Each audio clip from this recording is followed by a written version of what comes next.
할렐루야. 10월 25일 금요일 원포인트 큐티 가운데 오신 여러분들을 주님의 이름으로 사랑하고 축복합니다. 오늘 하나님께서 우리에게 주신 말씀은 사사기 11장 34절에서 40절까지의 말씀입니다. 사사기 11장 34절에서 40절까지의 말씀 다 같이 한 목소리로 함께 읽도록 하겠습니다. 입다가 미스바에 있는 자기 집에 이를 때에 보라, 그의 딸이 소고를 잡고 춤추며 나와서 영접하니 이는 그의 무남 동료라. 입다가 이를 보고 자기 옷을 찢으며 이르되 어찌할꼬 내 딸이여, 너는 나를 참담하게 하는 자요 너는 나를 괴롭게 하는 자 중에 하나로다. 내가 여호와를 향하여 입을 열었으니 능히 돌이키지 못하리로다 하니 딸이 그에게 이르되 나의 아버지여, 아버지께서 여호와를 향하여 입을 여셨으니 아버지의 입에서 낸 말씀대로 내게 행하소서. 이는 여호와께서 아버지를 위하여 아버지의 대적 암몬 자손에게 원수를 갚으셨음이니이다 하니라. 또 그의 아버지에게 이르되 이 일만 내게 허락하사 나를 2달만 버려두소서. 내가 내 여자친구들과 산에 가서 나의 처녀로 죽음을 인하여 애곡하겠나이다 하니 그가 이르되 가라 하고 2달을 기한하고 그를 보내니 그가 그 여자친구들과 가서 산 위에서 처녀로 죽음을 인하여 애곡하고 2달 만에 그의 아버지에게로 돌아온지라. 그는 자기가 서원한 대로 딸에게 행하니 딸이 남자를 알지 못하였더라. 이것이 이스라엘의 관습이 되어 이스라엘 딸들이 해마다 가서 길르앗 사람 입다의 딸을 위하여 날씩 애곡하더라. 아멘. 이 시간 잘못된 믿음이 초래한 비극이란 제목으로 담임 목사님께서 큐티 인도해 주시겠습니다. 할렐루야. 자, 오늘 사사기 11장 34절에서 40절 말씀을 큐티를 나눕니다. 오늘 본문은 여러분 읽으시면서 느꼈습니다만은 어찌 보면 매우 난해한 본문일 수 있어요. 그러나 문자적으로 읽으면 이 암몬이 믿음이 부족해서 입다가 암몬과의 싸움에서 믿음이 부족해서 이 싸움에 승리를 주시면은 내가 자기 집에 갔을 때 처음 나온 자들을 하나님께 번제로 바치겠습니다. 이 불에 태워 죽이는 제의까지 이루어가는 것이 번제입니다. 자, 하나님은 원래부터 이스라엘 백성들의 부르짖음을 들으시고 승리를 준비했지만은 입다는 그것만 가지고는 마음에 평안함이 없었죠. 그래서 하나님께 요청을 한 거 아니겠습니까? 그러면서 하나님께 서원을 했는데 이 서원은 명백히 사실은 불신앙에 근거한 할 필요가 없는 잘못된 서원이 된 거예요. 결국 34절 보세요. 입다가 미스바에 있는 자기 집에 이를 때에 보라, 그의 딸이 소고를 잡고 춤추며 나와서 영접하니 이는 그의 무남 동료더라. 지금 이 마지막 말미의 문장에 그의 무남 동료더라 라고 말했을 때 얼마나 참 눈에 넣어도 아프지 않는 그런 애지중지하는 딸이었는지를 한 줄로 보여주는 거죠. 그러니까 입다도 딸 바보였다는 건 분명하죠. 그런데 첫 번째 자기의 집에 있는 송아지도 아니고 개도 아니고 아니면 동물도 아니라 심지어는 종도 아니고 제일 먼저 뛰어나온 것은 자기 딸이 소고를 치며 뛰어나왔다.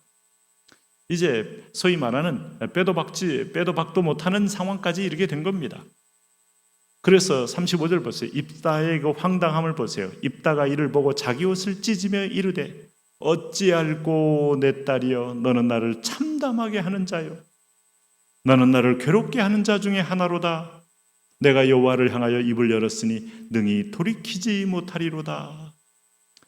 자, 하나님의 능력과 도움으로 암몬을 능히 이긴 이 큰 승리로 개선 장군이 되어서 돌아왔지만 여호와 앞에 이미 내가 쏟아낸 말로 인하여 내가 돌이킬 수 없는 지경에 이르렀도다 하고 탄식하는 겁니다. 왜요?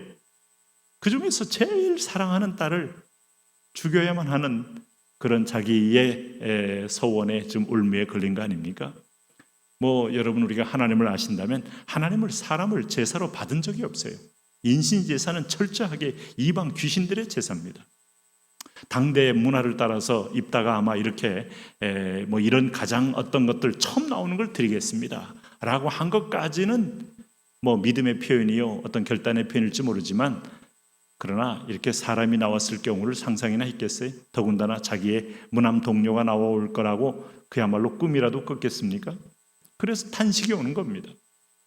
하나님이 우리에게 부르짖을 때 응답한다는 말씀 하나만 믿으면 됐지, 우리가 자꾸 불신앙이 되어서 조건을 달고 마치 하나님을 거래하듯이 해주시면 이렇게 하겠습니다, 해주시면 저렇게 하겠습니다, 또 다른 올무를 내가 만들어 놓는 겁니다. 하나님의 은혜를 우리가 값없이 여겨도 결코 안 되지만 하나님의 은혜를 우리가 믿지 못하는 것은 더 큰 죄입니다. 그래서 성경학자들은 입다가 분명히 히브리서에서 믿음의 영웅으로 나오거든요. 이런 마지막 실수가 있는데 어떻게 믿음의 영웅이 될 수 있을까? 그래서 어떤 분은 정황적으로 이런 해석을 해요. 실제로 자기 딸을 번제로 드린 게 아니라 성전의 평생 봉사자로 아마 삼았을 것이다, 이렇게 재해석을 하기도 합니다. 그러나 오늘 문맥을 보면 꼭 그렇게 보기에도 상당한 무리가 있어요. 어쨌든 그 사연의 내용은 하나님과 입다 사이에 당시에 있었던 현실적 어떤 그 내용이 있었겠습니다만은 분명한 것은 입다가 바치겠다고 했고 제일 먼저 나온 딸은 자기 무남 동료였다. 그래서 36절 보세요. 딸이 그에게 이르되 나의 아버지여, 아버지여, 여호와를 향하여 입을 여셨으니, 이 딸이 무슨 말인지 알고 하는 얘기죠. 아버지의 입에서 내 말씀대로 내게 행하소서, 나를 번제로 드리소서. 이는 여호와께서 아버지를 위하여 아버지의 대적 암몬 자손에게 원수를 갚으셨음이니이다 하니라. 또 그의 아버지에게 이르되 이 일만 내게 허락하사 나를 2달만 버려두소서. 내가 내 여자 친구들과 산에 가서 나의 처녀로 죽음을 인하여 애곡하겠나이다. 자, 여기까지 보면 입다의 딸이 처녀로 이제 인신 제사로 올려졌다는 분명한 어떤 문장의 내용이 나오지 않습니까?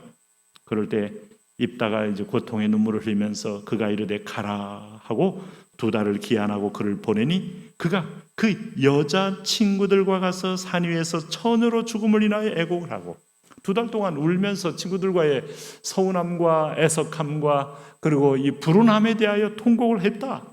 그리고 나서 2달 만에 그의 아버지에게로 돌아온지라 이렇게 했어요.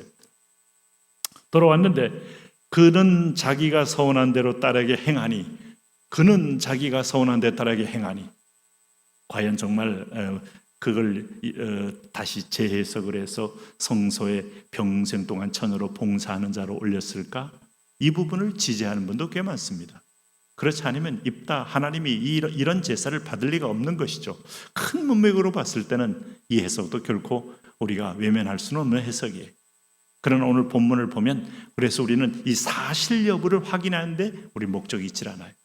입다가 정말 번제단에 칼로 찔러 아이를 죽이고 불살라 올려드렸느냐? 올려드린다고 하나님 받으시겠어요?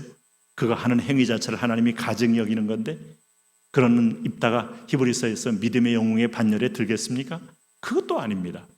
그렇다고 해서 오늘 같이 보면 2달간 애곡까지 했는데 죽을 줄 알고 애곡을 했다가 아마 마지막 순간에 성경적 권면을 알고 성소에 봉사하게 했는지는 모르지만 자기가 서운한 대로 딸에게 행했다는 거죠. 딸이 남자를 알지 못하였더라. 이것이 이스라엘에게 관습이 되어 이스라엘의 딸들이 해마다 가서 길르앗 사람 입다의 딸을 위하여 나흘씩 애곡하더라. 이걸 보면 또 이렇게 히브리서에서 말하는 믿음의 영웅으로 등극하기 전에 이 입다의 행위에 대하여 과연 그것이 성전 봉사였느냐 하는 질문을 또 하게 됩니다.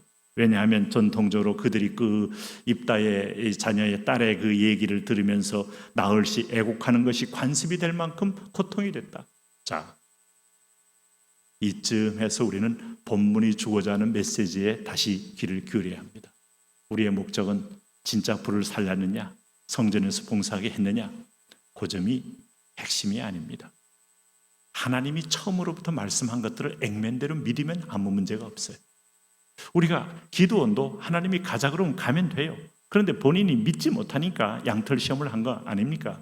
그런데 하나님은 그걸 그대로 받아주고 기드온의 눈높이를 채워주고 기드온이 준비가 될 때까지 기다려준 것은 인내요, 사랑이요, 아비의 마음이죠. 그러나 전장 앞에 암몬을 대적자를 앞에 놓고 이 백성들이 부르짖었는데 믿음의 선진들을 봐야죠. 드보라를 봐야 되고 상가를 봐야 되고 이 야엘을 봐야 되고 믿음에 앞서간 여호수아를 봐야죠. 당연히 하나님은 내 백성 편에 서시고 나를 응답하지 조건부 응답이 아니더라 이겁니다. 하나님은 우리를 조건부로 구원한 게 아닙니다. 또 내가 뭘 해드려야만이 하나님 그 구원을 확실하게 인쳐주시는 것도 아닙니다. 전적인 하나님의 은혜입니다. 에베소 2장 3절에 너희가 그 은혜로 말미암아 구원을 얻었나니 이것이 너희에게서 난 것이 아니요 하나님의 선물이라. 행위에서 난 것이 아니니 이는 누구든지 자랑치 못하게 하려 함이니라. 입다는 하나님을 오해한 면이 있어요. 그리고 입다는 마치 하나님 앞에 이런 행위가 그가 받을 때의 조건이 될 수 있다고 착각됐어요. 아니요. 어떤 것도 하나님을 만족할 수 없어요. 믿는 것이 최고입니다. 받아들이는 것이 자녀로서는 최상입니다. 오늘도 그 싸움의 현장에서 하나님 당연히 이기도록 준비해 놓으신 싸움이었는데 오늘 이 사족 같은 이 첫 번째 나오는 사람을 바치겠다는 이 서약을 하게 됨으로써 스스로 자충수를 두고 질곡에 빠진 것을 볼 수 있어요. 오늘 우리가 하나님 앞에서 말씀은 우리에게 뭔가를 조건을 기대하고 준 것이 아니라 선물로 은혜로 준 겁니다. 하나님 그 은혜를 잘 받아 누릴 줄 아는 큰 믿음 주옵소서. 예수님 이름으로 기도합니다. 아멘.